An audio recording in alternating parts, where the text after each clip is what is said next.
Thanks for watching. Don't forget to like, comment, share and subscribe to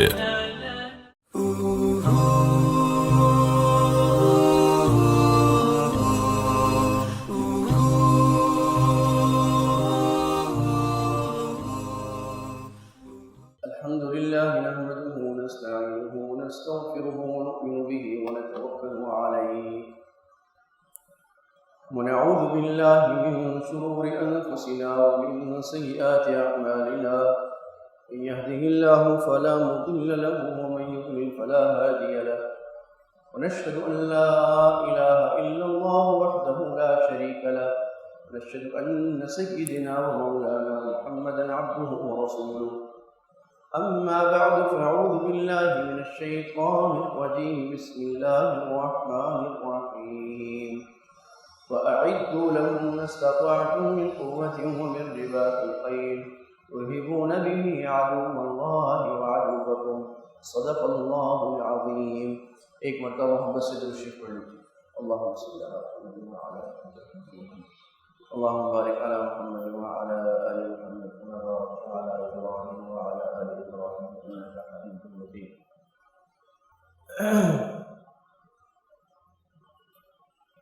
عزیز دوستوں، محترم بزرگوں، رمضان سے پہلے ہمارا تفصیلی سلسلہ تقریباً 1 سال سے چل رہا تھا رسول اللہ صلی اللہ علیہ وسلم کی سیرت مبارکہ کا تفصیلی مطالعہ، اور ہم نے اس پر 42 قسطیں کر لی تھی. الحمدللہ ایک بڑی بات ہے کہ اللہ کے نبی کی زندگی کو آپ کی ولادت سے پہلے سے شروع کر کے اور ہم مدنی زندگی کے 8ویں سال میں پہنچ گئے ہیں 42 دروس میں. امید ہے 60 کے قریب دروس میں یہ سیرت پوری ہو جائے گی.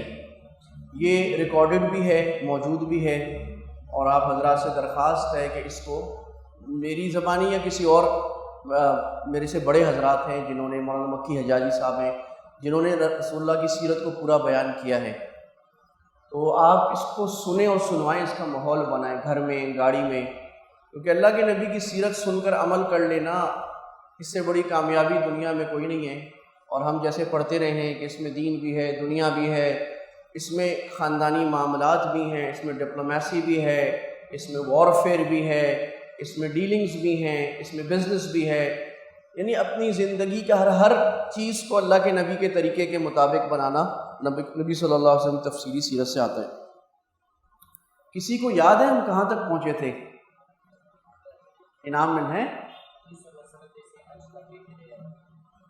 ہاں، قریب پہنچ گئے. عمرۃ القضاء کیا تھا اللہ کے نبی نے. صلح حدیبیہ میں جو عمرہ رہ گیا تھا 7 ہجری میں، صلح حدیبیہ 6 ہجری میں ہوئی مدینہ کے 6 سال، اور 7 ہجری میں آپ نے عمرۃ القضاء کیا تھا. پھر غزوہ خیبر ہوا تھا، 4 واقعات ہوئے تھے. اب ہم 8 ہجری میں داخل ہو رہے ہیں. 8 ہجری کا جو سب سے اہم واقعہ ہے وہ کون سا ہے؟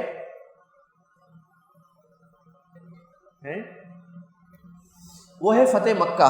فتح مکہ کو ہم بعد میں پڑھیں گے، پہلے ہم 8 ہجری کے 1-2 اور اہم واقعات جس میں غزوہ موتا ہے اس کو آج پڑھتے ہیں انشاءاللہ. تو غزوہ موتا سے پہلے ایک اور چھوٹا، یعنی یہ تقریباً رسول اللہ صلی اللہ علیہ وسلم کی زندگی میں 72 سرایا ہیں، یعنی 72 دفعہ آپ نے صحابہ کو باہر بھیجا، لڑائی کے لیے، جہاد کے لیے، یا دعوت کے لیے، یا تعلیم کے لیے. اور 27 مرتبہ اللہ کے نبی خود بنفس نفیس باہر نکلے ہیں. تو ہمیں بڑے بڑے غزوے یاد ہوتے ہیں، احد، بدر، خندق، حدیبیہ، فتح مکہ، لیکن یہ چھوٹے غزوے بھی بہت سارے ہیں اور بعض بڑے کرٹیکل ہیں. تو سریہ غالب جو تھا یہ انتقامی کارروائی تھی. آپ صلی اللہ علیہ وسلم نے 1 سال پہلے بشیر بن سعد صحابی کو بھیجا تھا کچھ لوگوں کے ساتھ، ان کو دھوکہ کر کے ایک قبیلے نے مار دیا تھا، شہید کر دیا تھا. تو اللہ کے نبی کی عادت تھی کہ آپ اگر کوئی مسلمانوں کے ساتھ غداری کرے آپ اس کو چھوڑتے نہیں تھے، کچھ بھی ہو آپ انتقام لیتے تھے. کیونکہ ایک طرف یہ اپنے لوگوں کی طرفداری ہے کہ کارکنوں کو پتہ لگتا ہے کہ ہمارا امیر ہمیں چھوڑتا نہیں ہے، ہمارے ساتھ کھڑا ہے، ہمارا خون رائے گا نہیں جائے گا، اگر ہمیں کچھ لگا تو امیر چھڑانے آئے گا. ایک جماعت کی حیثیت ہے. اور نمبر 2، دشمن کو یہ پیغام ہوتا ہے کہ مسلمان خون معاف نہیں کرتے، مسلمان غداری معاف نہیں کرتے. وہ بدلہ لیتے ہیں، مسلمان اپنی قوت حمیت غیرت میں پکے ہیں۔ تو آپ نے حضرت غالب رضی اللہ عنہ صحابی تھے، ان کی کمان میں آپ نے انتقامی مہم روانہ فرمائی، اور انہوں نے کچھ ہدایات دیں کہ بھئی جب میں تکبیر کہوں تکبیر کہنا، چھپ کے جائیں گے، اور تیر انداز یہاں ہوں گے۔ یہ صحابہ نے ان کی اطاعت کی تو اللہ تعالیٰ نے فتح دی۔ اس کے بعد معرکہ موتا ہوتا ہے۔ معرکہ موتا کی خاص بات یہ ہے کہ جو رومن امپائر تھا اس وقت، بیزنٹین امپائر جس کو کہتے ہیں، رومی سلطنت، جو پورے ترکی، شام اور آپ کا جو آج اٹلی ہے، یہاں تک پوری سلطنت پھیلی ہوئی تھی، بیت المقدس وغیرہ، یہ پورا رومی سلطنت اس وقت کی سب سے بڑی سلطنت انگریزوں کی، آپ کہہ لیں گوروں کی، حمر الاعین ازرق الاعین، کو نیلی آنکھوں والا صحابہ کہتے تھے، نیلی آنکھوں والے لوگ، ان کی سب سے بڑی سلطنت تھی۔ ان تک ابھی حملہ نہیں ہوا تھا، البتہ آپ ان کے پچھلے سالوں میں ان کے قیصر روم کو خود اور شرحبیل غسانی وغیرہ جو ان کے گورنر تھے، ان کو آپ دعوت کا پیغام بھیج چکے تھے، لیکن آپ نے ابتداءً حملہ نہیں کیا۔ اور اکثر آپ دیکھیں گے اللہ کے نبی ابتداءً حملہ نہیں کرتے۔ ہمارا کام ابتداءً ملکوں میں لڑنا، لڑائی کرنا، ہم اس کے لیے نہیں آئے ہیں۔ ہاں کوئی خود بدمعاشی کرے تو پھر اس کو جواب دینا اور اس کے لیے ہوشیار رہنا، یہ بھی مسلمان کی صفت ہے۔ مسلمان کو علول جلول نہیں ہونا چاہیے، اس کو پتہ ہی نہ ہو دنیا کیا کر رہی ہے آپ کے خلاف۔ تھوڑے سے لوگ ہوں علول جلول قسم کے، سادے سے، جن کو پتہ نہ ہو، اچھی بات ہے۔ سارے ایسے ہو جائیں مزدور تو معاملات خراب ہو جائیں گے۔ تو آپ کو پتہ لگا کہ جو شرحبیل غسانی ہے، جو قیصر روم کا ایک پورے علاقے کا گورنر تھا،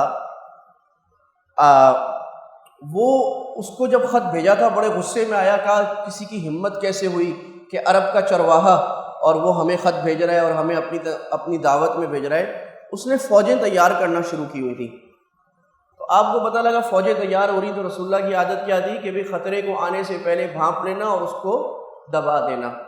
اب یہ عادت اسی وقت ہو سکتی ہے جب آپ کے اندر خطرے کو بھانپنے کی صلاحیت ہو، آپ فور کاسٹنگ کر سکیں، آپ فیوچر تھنکنگ کر سکیں، آپ حالات کو آگے دیکھ سکیں، آپ دیکھ رہے ہو آگے کیا ہو رہا ہے، حالات کا تجزیہ کر سکیں تدبر کے ساتھ، آپ کے اندر وہ دانش، وہ علم، وہ حکمت، وہ فہم ہو کہ آپ پہلے ہی ختم کر سکیں۔ اللہ کے نبی نے لشکر روانہ فرمایا، اور لشکر صرف 2000 صحابہ کا، اور ان کا آپ نے فرمایا کہ امیر زید بن حارثہ ہوں گے، اگر وہ شہید ہو جائیں تو جعفر ہوں گے رضی اللہ عنہ، جو اللہ کے نبی کے چچا زاد بھائی جعفر بن ابی طالب، اور اگر وہ شہید ہو جائیں تو عبداللہ بن رواحہ ہوں گے۔ عبداللہ بن رواحہ جو تھے یہ بڑے رسول اللہ کے شاعر تھے، بڑے اچھے شاعر اور جنگجو بھی تھے، اور آپ نے ان کو ہدایات میں یہ بات فرمائی کہ اخرجوا بسم اللہ، اللہ کا نام لے کے نکلو، شام میں اللہ کے دشمن سے لڑائی کرو، اور تم لوگ عبادت خانوں میں کچھ لوگوں کو الگ تھلگ پاؤ گے، ان سے تعارض نہ کرنا، مثلا جو پوپ پادری ہیں یا ربی ہیں یہودیوں کے یا کسی بھی مذہب کے جو دینی رہنما ہیں جو اپنی عبادت کر رہے ہیں، ان کو نہیں مارنا آپ نے۔ اسی طرح آپ نے فرمایا بچے کو نہیں مارنا، آپ نے فرمایا عورت کو نہیں مارنا، آپ نے فرمایا کہ بوڑھے کو نہیں مارنا، اور آپ نے فرمایا کوئی درخت اور عمارت نہیں کاٹنا۔ یہ ہے مسلمانوں کے آداب جنگ، اور اللہ کے نبی کی یہ احادیث دنیا میں IHL کے لیے، اس کو آج IHL کہتے ہیں، انٹرنیشنل ہیومینیٹیرین لا، یہ اس کی بنیاد ہے۔ اور دنیا کے جو انصاف پسند قانون دان ہیں اس موضوع کے، ان کا اتفاق ہے کہ دنیا میں IHL جو ہے انٹرنیشنل ہیومینیٹیرین لا، یعنی آپ کہہ رہے ہیں انٹرنیشنل لا آف وار، کہ جنگ کے آداب کیا ہوتے ہیں، اس کے موجد امام محمد رحمہ اللہ تعالیٰ ہے، جو امام حنیفہ کے شاگرد تھے، انہوں نے پہلی کتاب لکھی تھی السیر الصغیر، جنگ کے چھوٹے آداب۔ اس کے بعد بڑی کتاب لکھی السیر الکبیر، یہ بات ہو رہی ہے آج سے 1300 سال پہلے کی۔ تو امام محمد رحمہ اللہ نے اس وقت کتاب لکھی تھی کہ دنیا میں جب لوگ جنگ کرتے ہیں تو کیا آداب، یعنی قوموں کے یہاں یہ تصور نہیں تھا کہ جنگ کے بھی کوئی آداب ہوتے، اس میں تو یہ تھا کہ جب جنگ ہونی ہے آپ نے تہس نہس کر دینا ہے، اڑا کے رکھ دینا ہے، زیادتیاں کرنی ہیں عورتوں کے ساتھ، مارنا ہے، قتل کرنا ہے، جلا دینا ہے، یہ دنیا کا طریقہ تھا، جس کو اللہ نے قرآن مجید میں ملکہ سبا کی زبانی ذکر کیا کہ ملکہ سبا نے کہا تھا ان الملوک اذا دخلوا قریۃ افسدوها وجعلوا اعزۃ اہلها اذلہ۔ ملکہ سبا کو جب کہا گیا کہ سلیمان کا خط آیا ہے تو اس نے کہا کہ بھائی یہ خطرناک ہے، بادشاہ جب فتح کر کے آتے ہیں نا تو وہ تو ملکوں کو تخت و تاراج کرتے ہیں اور عزت والے لوگوں کو ذلیل کر دیتے ہیں۔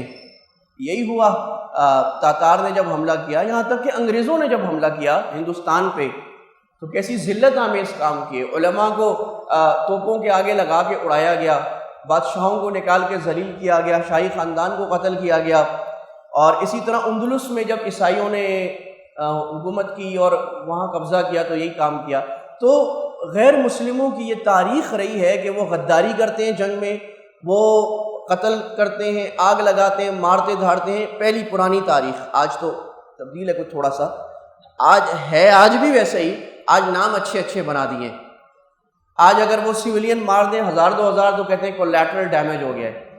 اب چونکہ ہم لوگ انگریزی سے مروب ہیں تو وہ کوئی اچھا لفظ بول دیتے ہیں، ہم کہتے ہیں ہاں یہودیوں نے مسلمان مار دیے فلسطین میں 1000 2000، کہہ رہے ہیں جو ہم نے سیلف ڈیفینس میں کیا ہے۔ امریکہ نے شادی کی تقریبات میں عراق افغانستان میں بمباری کر کے لوگ مار دیے تو کہا ایک کولیٹرل ڈیمیج ہو گیا ہے، یا زیادہ سے زیادہ کہہ دیا سوری، بس سوری ایسا لفظ ہے۔ تو آج وہ بھی یہ کرتے ہیں، لیکن مسلمانوں کو اللہ کے نبی نے آداب سکھائے، اور تاریخ گواہ ہے جب تک مسلمان دنیا میں فتوحات کرتے رہے غالب مسلمان ان آداب پہ چلتے رہے۔ عورت آتی تھی تو نہیں مارتے تھے، یہاں تک کہ جو مذہبی پیشوا ہے، آپ یہ کہہ سکتے ہیں کہ مذہبی پیشوا تو جنگ پر ابھارتا ہے لوگوں کو، اور ہوا بھی۔ جو کروسیڈز تھی اس میں تو راہبوں نے، عیسائیوں کے پریسٹ، انہوں نے یہ ابھارا تھا، لیکن اللہ کے نبی نے نہیں بھائی دینی پیشواؤں کو مارنا نہیں ہے، آپ یہ آداب سکھائے مسلمانوں کو۔ اور پھر آپ نے فرمایا کہ وہاں جا کر پہلے دعوت دینا، اگر قبول کر دیں تو عصمہ اللہ منی اموالہم و دماءہم، تو اللہ نے ان کی جان اور مال کو محفوظ کر لیا۔ اور مستحب یہ ہے کہ اسلامی لشکر جو ہے وہ 3 دن تک دعوت دے۔ ایک دن دعوت دے، بولے بھائی ہم لڑنا نہیں چاہتے، اللہ کے دین پر آ جاؤ، نہیں تو جزیے پر آ جاؤ۔ پھر دوسرے دن دعوت دے، پھر تیسرے دن دعوت دے، لیکن اگر وہ سرکشی پر اتر جائیں تو پھر لڑائی کرے۔ اس سے یہ معلوم ہوتا ہے کہ اسلام کا اصل مقصد جو ہے وہ دنیا جہان کی خیر خواہی ہے۔ اللہ کے نبی صلی اللہ علیہ وسلم ساری انسانیت کے لیے رحمت بن کے آئے ہیں، صرف مسلمانوں کے لیے نہیں۔ ہم لڑنے مرنے نہیں آئے دنیا میں، ہمارا مقصد دعوت دینا ہے تاکہ لوگ جہنم سے بچ کر آ جائیں، اور ہم نے آخر تک کوشش کرنی ہے اپنے دشمن پر بھی رحم کھا کر کہ وہ ہے تو اللہ کی مخلوق، کسی طرح وہ دین پر آ جائے، جنتی بن جائے، جہنم سے نکل جائے، اس کے لیے جو کوششیں ہوں کرنی، اس لیے فرمایا کہ دعوت دینی ہے۔ آپ صلی اللہ علیہ وسلم نے ان کو مشایعت کی، یعنی مدینے سے باہر جا کر رخصت فرمایا۔ اللہ کے نبی کی عادت تھی کہ اللہ کے راستے میں جو نکلتا تھا، آپ صلی اللہ علیہ وسلم مدینے کے آخر تک، سنۃ الوداع تک پیدل چل کر ان کو رخصت فرمایا کرتے تھے۔ یہ آپ نے احترام سکھایا کہ بھئی اگر آپ کے پاس بھی جماعتیں آتی ہیں اللہ کے راستے والی، دین کے طالب علم آتے ہیں، علماء ہیں، ان کا ادب کرنا ہے۔ اللہ کے نبی خود پیدل چل کر جا رہے ہیں، تو یہ ہمارا دین کو دنیا میں سنبھالنے کا ذریعہ ہے۔ علماء کرام، طلباء اعظام اور جو جماعتیں ہیں، یہ جو بھی دین کا کوئی کام کر رہا ہے تو ان کی عزت کرنا، یہ اللہ کے نبی کی عزت کرنا ہے۔ راستے میں معلوم ہوا کہ دشمن 1 لاکھ ہے، تو اور قیصر نے مزید کمک بھیج دی ہے، یعنی اب 2 لاکھ ہو گیا ہے، اور صحابہ کرام ہیں 3000، کتنے؟ 3000 بمقابلہ 2 لاکھ، یہ ریشیو بنتا ہے 1:66 کہ 1 کے مقابلے میں 67 آدمی لڑ رہے ہیں۔ دنیا کی عقل حیران ہے، دنیا آج تک ایسی جنگ کو ہلاکت سمجھتی ہے۔ اللہ کے نبی نے بھیجا، جاؤ جی۔ دوران مشورہ، اب صحابہ پریشان ہو گئے، 2 لاکھ کا لشکر ہے، مشورہ ہوا کیا کریں جی؟ تو بعض صحابہ نے کہا کہ بھئی ہم رک جاتے ہیں اور مدینے درخواست بھیجتے ہیں کہ اور کمک بھیجیں۔ تو حضرت عبداللہ بن رواحہ جو تھے وہ شاعر تھے اور مبلغ تھے، انہوں نے زبردست قسم کی ترغیب دی اور قرآن کی آیتیں جہاد اور قربانی کی آیتیں اور فضائل سنائے صحابہ کو، ایسے سنائے کہ سارے صحابہ جو ہے وہ جوش میں آ گئے اور ہمت، ان کا ٹھیک ہے اللہ کے نبی نے بھیجا ہے، ہم لڑیں گے، زیادہ سے زیادہ کیا ہو جائے گا؟ شہید ہو جائیں گے، ہو جائے، شہادت ہی تو مقصود مطلوب ہے۔ یہ جنگ 6 دن تک جاری ہوئی۔ 6 دن کے بعد حضرت زید شہید ہوئے۔ اللہ کے نبی جو ہے وہ مسجد نبی میں کھڑے ہو گیا، آپ کومنٹری فرما رہے، آپ نے کہا زید شہید ہو گیا، اور زید جو تھے وہ اللہ کے نبی کے منہ بولے بیٹے تھے، زید بن حارث، وہ اللہ کے نبی نے اپنے ہاتھوں سے پالا۔ وہ اللہ کے نبی کے ترجمان بھی تھے، کیونکہ اللہ کے نبی کے حکم پر انہوں نے عبرانی زبان سیکھی تھی۔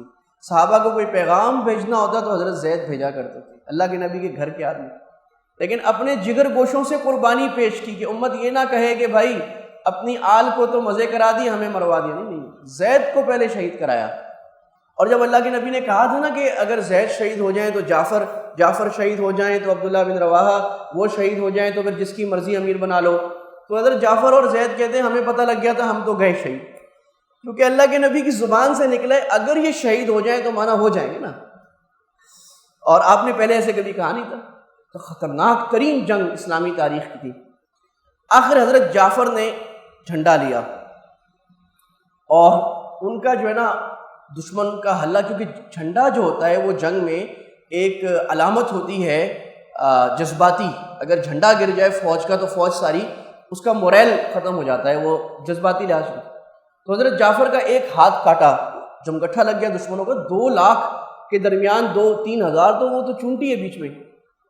جب ہاتھ کٹا انہوں نے دوسرے ہاتھ سے جھنڈا پکڑ لیا، جب دوسرا ہاتھ کٹا تو انہوں نے ایسے اپنے کٹے ہوئے ہاتھوں سے سینے سے لگا لیا اور انہوں نے شعر پڑھے، یا حبذا الجنت واقترابها طیبۃ وبارد شرابها، کیا پیاری ہے جنت اور کیا خوبصورت ہے اس کا قرب، کتنا پاکیزہ اور میٹھا ہے اس کا پانی، والروم روم قد دنا عذابها کافرۃ بعیدۃ انصابها، روم تو روم ہے، ان کے عذاب کا وقت قریب آ گیا ہے، کافر ہیں جن کا نسب بھی خراب ہے، یعنی خراب نسب کے لوگ ہیں کیونکہ شادی کرتے نہیں، بدکاریاں کرتے ہیں۔ علیہ اذ لاقیتها ضرابها، مجھ پر تو لازم ہے کہ میں جب ان سے ملوں تو ان کی کھوپڑیوں پر ماروں، یہ کہا اور جان آفری کے سپرد کر دی اور شہید ہو گئے۔ آگے نام کس کا تھا جھنڈا لینے کا؟ عبداللہ بن رواحہ کا۔ جعفر تو شہید ہو گئے، میرے شاعر تھے۔ عبداللہ بن رواحہ آئے اور کچھ ڈرے، لاکھوں آدمی جھپٹ رہے ہیں اور جھنڈے والے پر جھپٹ رہے ہیں، بھائی انسان کا تو گگی بن جائے ایک دفعہ، تو کچھ ڈرے، تو پھر اپنے آپ کو حوصلہ دیا شعر سناتے ہوئے، گھوڑے کو ایڑ لگائی، مارکے میں کود گئے اور یہ شعر کہا، اقسمت یا نفس لتنزلنہ طائعۃ او لتکرہنہ، کہا میرے نفس خدا کی قسم میں تجھے مارکے میں ڈالوں گا، تجھے اچھا لگے برا، اپنے آپ کو مخاطب کر رہے ہیں، تجھے جانا پڑے گا، ہاں نہ کر آگے سے۔ ان اجلم الناس وشد الرنہ، اگر لوگ آ گئے ہیں حملہ کرنے اور جنگ شدید ہو گئی ہے، مالی اراک تکرہین الجنہ، میری جان تجھے کیا ہوا ہے جنت کو ناپسند کرتی ہے، ہم تو جنت میں جا رہے ہیں۔ اپنے آپ کو حوصلہ دیا۔ یہ اب آپ مجھے بتائیں، آج دنیا موٹیویشن کی بات کرتی ہے، موٹیویشن اسپیکر کو سنو، اس سے بڑی موٹیویشن کہاں ملے گی؟ جس کا آخری انجام جنت ہے۔ دنیا جو ترغیب دیتی ہے اس کا تو آخری انجام ہوتا ہے آپ بلینئر بن جاؤ گے جناب، او جناب بل گیٹس کی باتیں سنو، اسٹیو جابس کی۔ اس صحابہ جو ترغیب دے رہے ہیں، اللہ کے نبی جو ترغیبیں دے رہے ہیں، ان واقعات میں یہ موٹیویشن ہے کہ جنت ملے گی، بھائی آگے بڑھو، سستی کو چھوڑو، نماز میں سستی ہو رہی چھوڑو، حرام سامنے آ رہے چھوڑو، جنت سامنے کھڑی ہے، کہاں جاتے ہو؟ اس کے بعد ان سے بھی جھنڈا گر گیا، شہید ہو گئے۔ تو حضرت ثابت رضی اللہ عنہ ایک انصاری صحابی ہیں، انہوں نے جھنڈا اٹھا لیا اور انہوں نے جھنڈا لے کر کہا کہ بھائی میں اہل نہیں ہوں، میں کمزور آدمی ہوں، اتنا بڑا آدمی نہیں ہوں، تم لوگ ایسا کرو کہ مشورہ کرو کس کو جھنڈا دینا ہے، اس کو جھنڈا دے دو۔ صحابہ نے اب جنگ چل رہی، اسی میں ہنگامی مشورہ کیا اور کہا کہ خالد بن ولید کو جھنڈا دیں گے۔ خالد بن ولید 1 سال پہلے مسلمان ہوئے اور اللہ کے نبی نے دعا کی تھی اللہ خالد آگے اس کے ذریعے اسلام کو عروج دے، اور خالد وہ ہیں جس نے مسلمانوں کو سخت تکلیفیں پہنچائی ہیں، احد کی شکست کے ذمہ دار ہیں۔ اور جب خالد آئے تھے اللہ کے نبی نے کہا تھا دیکھو خالد آ رہے، خبردار کسی نے اگر کہا کہ خالد تم نے ماضی میں یہ کیا تھا، کوئی اشارہ بھی نہ کرے، کیونکہ الاسلام یہدم ما کان قبلہ، اسلام پچھلے سارے گناہوں کو مٹا دیتا ہے، تو کسی کو یہ کیا حق ہے کہ کسی کو کہے تم ماضی میں ایسے کرتے رہے۔ آج بڑے نیچ قسم کے لوگ ہوتے ہیں، میں بعض اپنا نام مولوی بھی کہتے ہیں، بعض غیر مولوی، کوئی آدمی دین کا کام کرنے لگے، دین کی بات کرے، کہا ہاں 7 چوہے کھا کے 100 چوہے کھا کے بلی گھر کو چلی، تم تو ماضی میں پلے بوائے تھے، تم تو یہ تھے وہ تھے، یہ بڑی کمینگی کی بات ہے اور اسلام کے ساتھ خلاف بات ہے۔ ایک آدمی آ گیا اور وہ کہتا ہے کہ بھائی میری 70 سالہ زندگی غلط گزر گئی، میری 50 سالہ زندگی گزر گئی، میں دین پہ آنا چاہتا ہوں، اس کو مرحبا کہنا چاہیے، اس کو سینے سے لگانا بھی۔ اگر آپ کا خیال ہے آپ کہتے نہیں تو اوپر اوپر سے کہہ رہے ہیں، اس کا جواب اللہ کے نبی نے دیا تھا، اللہ شققت عن قلبی، دل چیر کے دیکھا ہے؟ کہہ رہے ہیں میں دین پہ چلنا چاہتا ہوں، آپ کو ہاں تم تو ایسے ہی کہہ رہے ہو، تم نے تو یہ کیا، غلط بات ہے۔ تو خالد نے جو ہے نا جھنڈا پکڑا۔ اب اللہ کے نبی کمنٹری فرما رہے ہیں کہاں پر؟ مسجد نبوی کے ممبر پر۔ اللہ نے آپ کے سامنے منظر کیا ہوا ہے، کتنی اہم جنگ ہے۔ آپ نے فرمایا اب یہ جھنڈا اللہ کی تلواروں میں سے ایک تلوار کے ہاتھ میں آیا ہے، خالد کے۔ اور خالد جو تھے وہ 2 تلواروں سے لڑتے تھے، وہ جو ہے ڈھال نہیں رکھتے تھے، حالانکہ ایک ہاتھ میں ڈھال ہوتی ہے، کبھی تلوار ہوتی ہے۔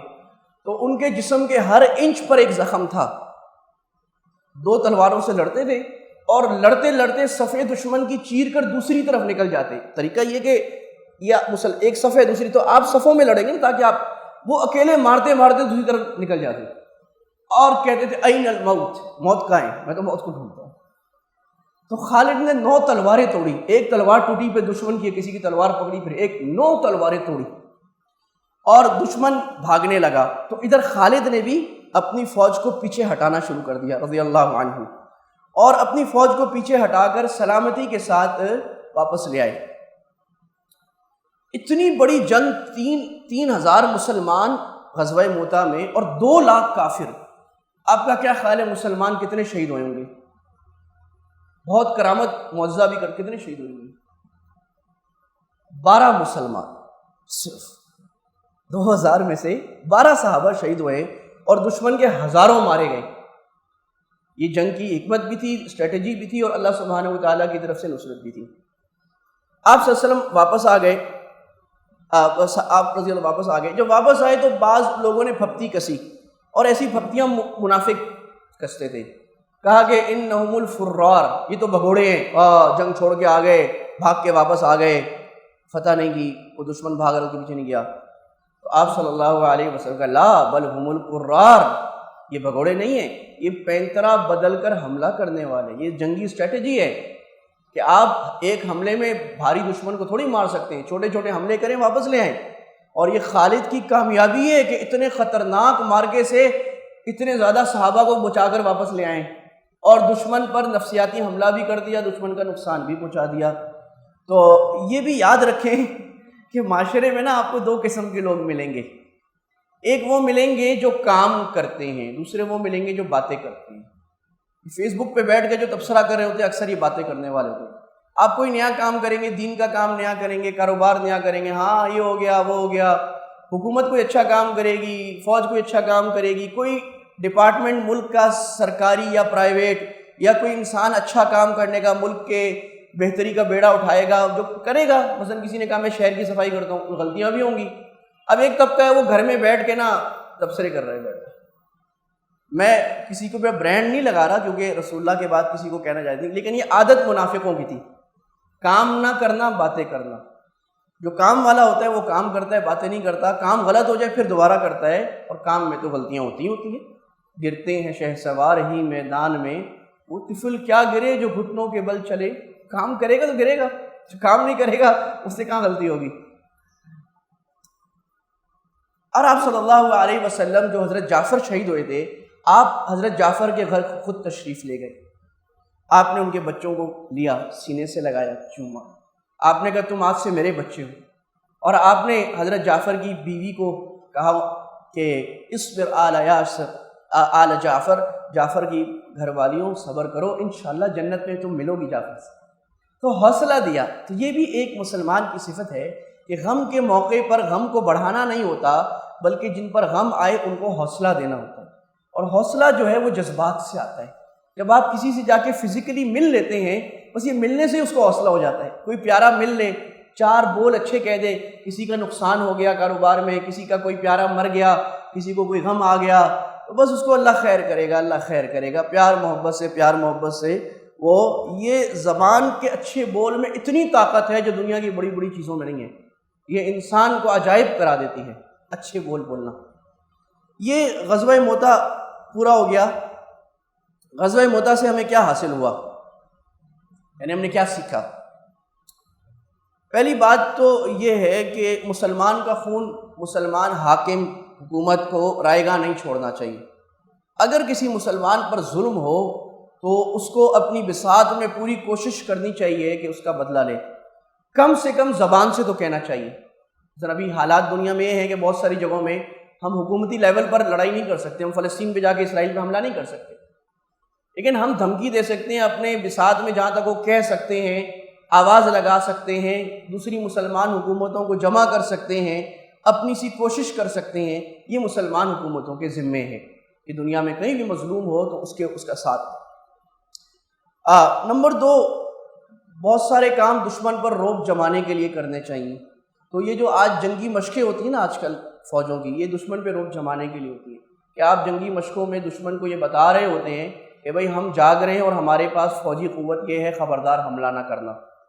اور یہ ماشاءاللہ اس میں پاکستان الحمدللہ اللہ کا شکر کرنا چاہیے کہ بہت اوپر اعلیٰ ترین جا رہے ہیں۔ پاکستان، ترکی، ممالک اس عالم اسلام کے وہ ممالک ہیں جو اپنی فوجی قوت دنیا کو منا چکے ہیں۔ کتنی ساری جنگیں اب تک اس سے رک چکی ہیں، ورنہ وہ جنگیں ہوتی جب آپ دشمن کو بتاتے ہیں کہ ہم جاگ رہے ہیں، ہماری یہ طاقت ہے، ہماری یہ قوت ہے۔ اسی طرح آپ نے 3 امیر مقرر فرمائے، اس سے مینجمنٹ میں پتہ لگتا ہے کہ پلان بی بنانا۔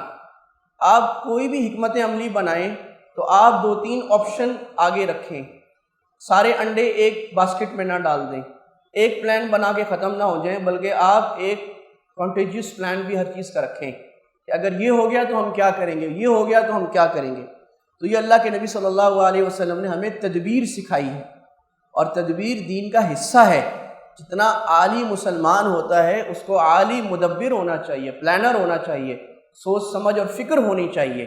جیسے میں نے شروع میں عرض کیا تھا کہ اس کا یہ مطلب نہیں ہے کہ آدمی نیک مسلمان بن جائے اللہ خیر کرے گا، یہ بیوقوفی ہے۔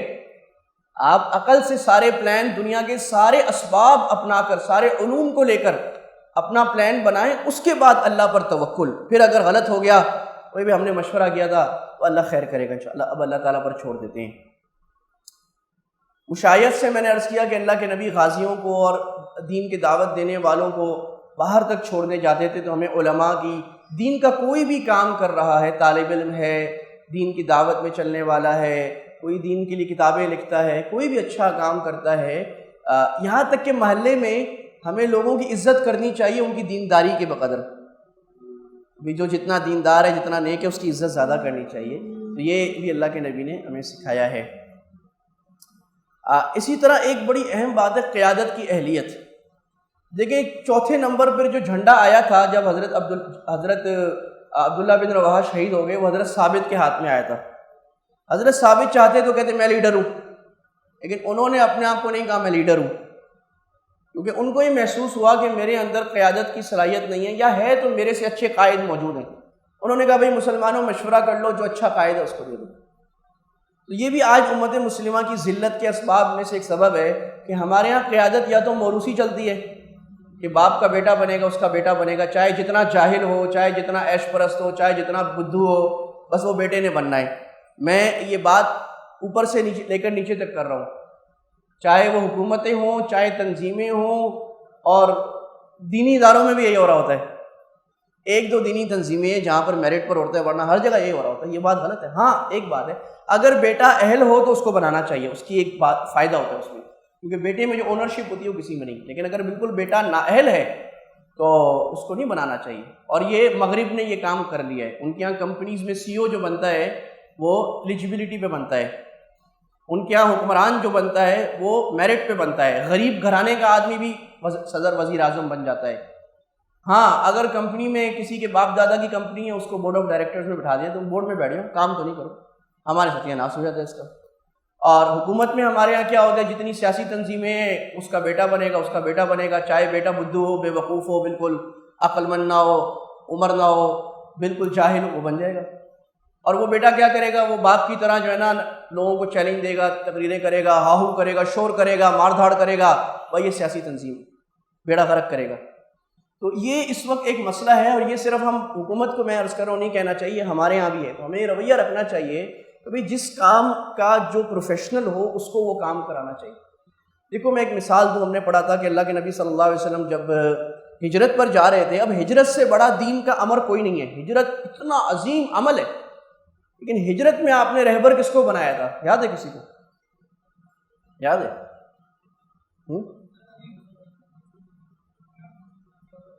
نہیں، ابو بکر صدیق تو آپ کے ساتھی تھے ہیں؟